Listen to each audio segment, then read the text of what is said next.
Hello and welcome to my video. This is 1929 Tudor project. Let me give you a little background history on this. This is the 1929 Tudor Ford Model A that my father bought in the mid-late 50s in high school, and drove it in high school and college, and did like about 1 year in college and Army. And on his way home from the Army, it had mechanical issues, and I think he had a rod knock, and he had to replace the rod cap on it, and on the side of the road. Anyways, got it home back to Connecticut, and being in the Army, started doing a restoration on it. Took the engine and got it rebabbitted, which is part of the main crankshaft, main bearings, rod bearings. They poured new little, instead of bearings, it has kind of a lead tin based bushing, I guess you would call that, for that they call babbitting. Anyways, had the engine rebuilt and never had it started.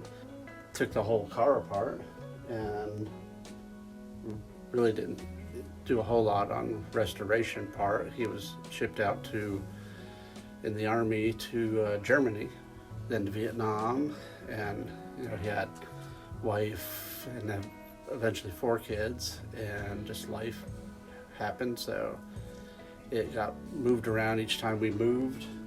We would load it in a trailer just like it is, and moved it to the next location for storage. Probably been to 8 or 10 at least different storage locations. Sometimes it was even outside under a tarp, just because we had no place to store it inside. But he's had it since I think somewhere around 1956, 58. That's when he originally bought it. In high school, mid-80s, I started playing with it. Actually, in 1979, I took the head off because the engine was locked up, and I tried to get the engine to turn over, and wouldn't turn over. It was seized, locked up. After having it rebuilt, he never had a break-in period and ran the engine, so it was very tight. Put the head back on, and we moved again, and then I think it was about 1985, I started working on it again as a teenager, just using my dad's tools and no money for a project, and was able to finally get the engine to turn over. And from reading different books, since I didn't take it apart, I read some Model A manuals about how to get it together and running.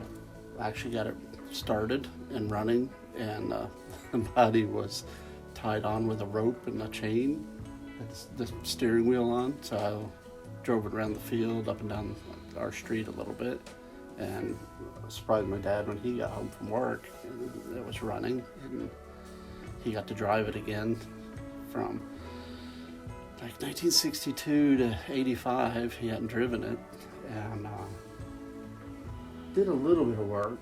I started sanding on the gas tank and sanding on the cowl, sanded on the body, and got this dark brown primer that you see on the body. Most of that was for me in 1985. I've done some more, but for the most part it was this red color that was when he was running it back in the 50s and 60s, and the red has just faded over the years with the black fenders, and you can see his original black fenders. Not in too good shape, but not rusted through severely. That's sort of the history on it. From 85 to somewhere around 2000, 2005, he had it in storage, and then it came to my garage at a previous house, and pretty much just stored it at my house for almost 20 years. I would do little bits and pieces here and there, but not much of anything. I know for a while these wheels are so rough. You can see them. They are rough, and missing lug nuts and just very rusty from years of neglect and being parked outside under a tarp. Georgia's very humid, so it's not good for the metal, especially the raw rusty parts. So at one point I sanded a lot on these rims to try to save them from rusting any worse. But for the most part, it just sat until 2020. Somewhere early in 2020, I started working on it. Took the body using my engine hoist, lifted it off and set it on the ground, and got to the frame and the engine, sanded the whole frame and engine down up under here, which right now I have it protected under plastic, but cleaned up the engine, made sure it still turns over. Every once in a while, stick the crank in there and turn it over to keep it loose. Sanded the whole frame down, lowered the rear end. I didn't take the springs apart, but I just lowered the rear end and sanded it all down. You can see the front here, the back of the brake backing plates here. Let's see, it's new paint. Take this off. Let's see, this is pretty new paint on there, which I sanded it down and rust stopper on it, which turns the rust into a hard chemical, actually harder when you go to sand it. It's much harder than the metal. And then put Rust-Oleum primer, sanded some of the little blemishes out of it. Still not perfect. I mean, this is not going to be a show car right now. If I could just save it from rusting any worse. Did it Rust-Oleum black. You know, back Henry Ford didn't use fancy polishing and getting the frames perfect. It was a daily driver car. So got the frame painted, did the fender here, sanded it out and got the rust stopper again, primered it, got a few of the dents out of it because being shipped and stored around, it had some dents in it still. You can see this little dent right here. It looks like either my dad or a previous owner had backed into something, and this is where the tail light, brake light would be mounted, and somebody bumped it and pushed it in. That still has to be fixed, but at least that fender has slowed the rust process at least. You know, that rust stopper is supposed to stop it. Primered it and painted it. Okay, we're gonna take a closer look at it and see the engine's covered up. Cowls are sitting there in place, but this is the main body of it, and it's a little tight quarters here, but you can see. And then down here you can actually see, if I get in here closer, where, let's see right there, I had to cut the rust out all the way, and then right here is very bad all the way, and even the subframe was pretty rough. And then along here you can see in the door, I tried to leave a little bit in there just to keep the door from being so flimsy, but you can see my finger through the holes there. And then this part of the door is pretty rough. Even up here to the front, it started working its way up to the hinge here. Inner door is rusted out right here too, in the inner frame of the door. They make patch panels, which I ordered a couple of them. You can see kind of the condition of the door. You can see the light through the holes in the door there. Yeah, get the door open. I'll show the inside of it. You can see in there holes. Upholstery's little worse for wear.